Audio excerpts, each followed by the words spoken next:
दुनिया की सबसे खतरनाक रेस अब मिसाइल की स्पीड को लेकर चल रही है और इंडिया ने इस रेस में अभी एक ऐसा मूव खेला है जिससे चाइना और पाकिस्तान दोनों टेंशन में आ सकते हैं। और मैं ऐसा इसीलिए बोल रहा हूँ क्योंकि DRDO ने अभी ही रिजेंटली LRHSM यानी long range hypersonic antiship missile का एक सक्सेसफुल टेस्ट किया है और रिपोर्ट्स के मुताबिक ये मिसाइल मार्क 10 तक की स्पीड को भी बड़ी इजीली अचीव कर सकती है।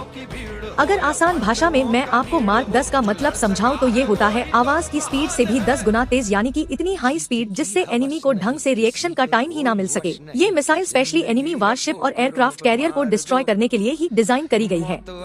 इसकी एस्टीमेट रेंज अराउंड 1500 किलोमीटर तक बताई जा रही है। अब जरा सोच कर देखिए कि अगर इंडियन नेवी द्वारा इस मिसाइल को इंडियन ओशन में डिप्लॉयड करा गया तो ऐसे में बहुत दूर से ही एनिमी फ्लीट को बड़ी इजीली टारगेट किया जा सकता है। इसकी सबसे डेंजरस बात सिर्फ इसकी हाई स्पीड नहीं है, बल्कि हाइपरसोनिक मिसाइल को ट्रैक और इंटरसेप्ट करना किसी भी मॉडर्न एयर डिफेंस सिस्टम के लिए बहुत ज्यादा मुश्किल होता जा रहा है। और ऐसा इसीलिए क्योंकि नॉर्मल बैलिस्टिक मिसाइल एक प्री प्रोग्राम पाथ को फॉलो करती है, लेकिन हमारी LRHSM हाई स्पीड पर भी अपनी डायरेक्शन को कंफर्टेबली चेंज करने में पूरे तरीके से सक्षम बताई जा रही है।